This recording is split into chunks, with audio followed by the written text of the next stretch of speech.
Next video. All right, guys. This is the bone conditioning. This is some hard Qigong. People call it so many different things.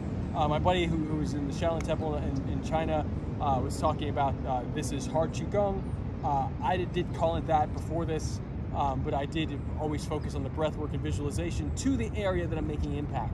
We're going to crash our arms together and to strengthen them, to make the bones more dense, to get us ready for the sports push hands, explosive joint manipulation, explosive space control. So you might be here, bang, you're getting the opponent off of the pedestal, making them lift the leg by an explosive movement.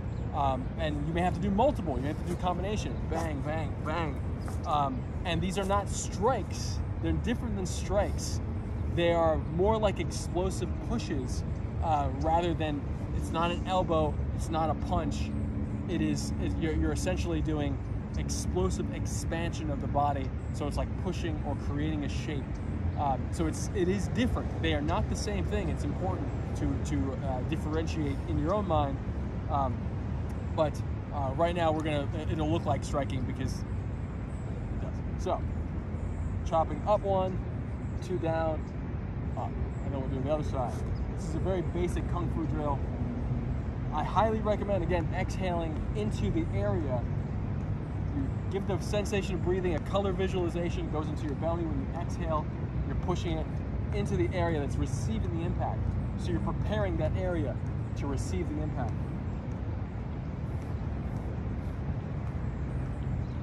Chop, chop. So 1, 2, 3. There's, again, so many variations of this. Striking on the open flesh or on the knife edge of the arm? So great question of what edge of the arm is happening. So I condition all sides of the arm, not just the blade. The blade is very important, but I condition all sides because in push hands you're going to use, well, in all grappling, but especially because of the push hand sensitivity, you're using all sides of the arm and limbs to stick to your opponent. So you want to be able to crash into the opponent, have a particular limb or part of the body crash into the opponent, and have it be strong and prepped for that type of impact. So, and then once you do it a few times, rub the arms, gentle chopping up the soft part, gentle chopping down the hard part, gentle chopping up the soft, gentle chopping down the hard, and then switch legs.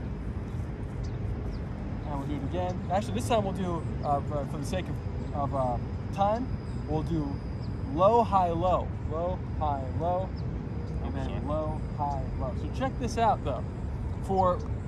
This is a subtle detail, and I'll definitely have to do a separate video on this. This posture right here, it looks like I'm just swinging my hand, but I'm actually inflating my tricep. I'm inhaling breath through the fingertips, inflating the tricep and creating this shape. This shape, when you're, let's just play for a second, just freestyle wrestle, grapple. So we're gonna wrestle for a second. So I wanna show this shape, boom. This shape right here. I'm creating this structure right back here. He's also got it. And notice what he did. Actually, he did something that Grandmaster William C.C. Chen does. He's never met him. But he did a little tricep inflation. That little tricep inflation is helpful to get somebody to step. And again, when you're talking about space control, you want to make sure that you put yourself in a position where, put your opponent in a position where you can take advantage of them in the next, in whatever strategy you have. So to get somebody to stretch like Adam just did, to step, it's helpful for lots of reasons. He could arm drag from here, he could throw from here, he could throw a strike, etc. Lots of things that can happen. So you can use this posture. You can also do big repositions, a big reposition here. Sometimes that actually works as a throw depending on the skill level of your opponent, etc. But this, so when we're doing this little bone-to-bone moment, that's what's actually happening here. You can throw it as a strike, don't get me wrong, but for push hands reasons, I really focus on inhale, boom, inhale, and you really feel that that shape. It's like getting hit with a tree trunk. And you practice this on trees also. There's a tree right behind us. So.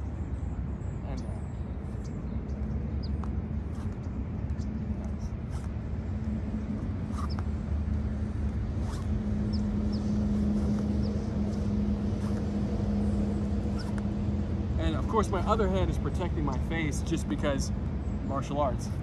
Okay.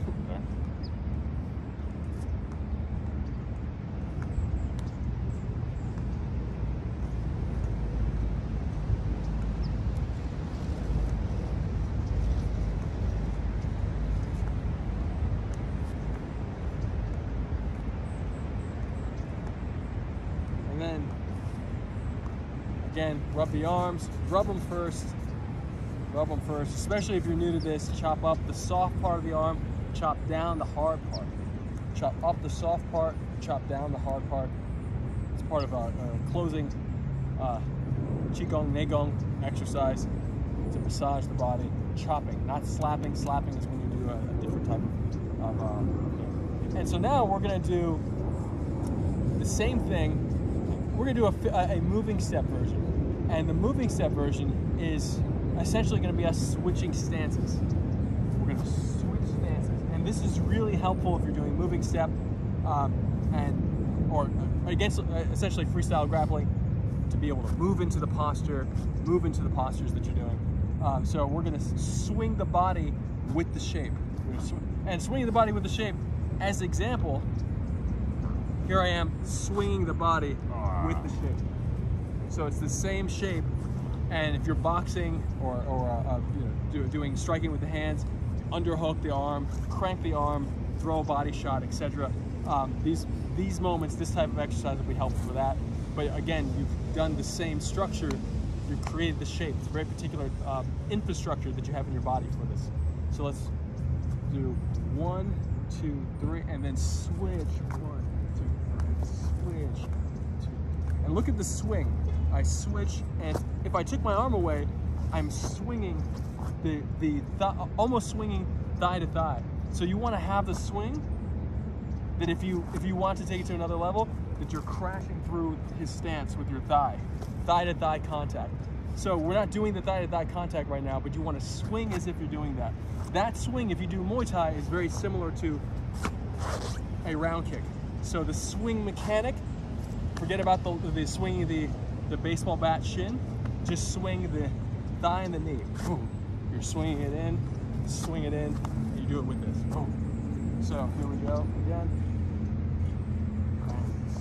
1, 2, 3, and a swing.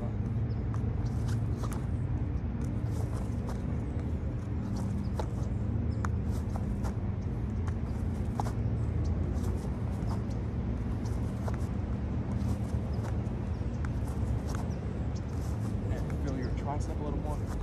Going up the plate a little. There you go. I got a break on my left side. Okay.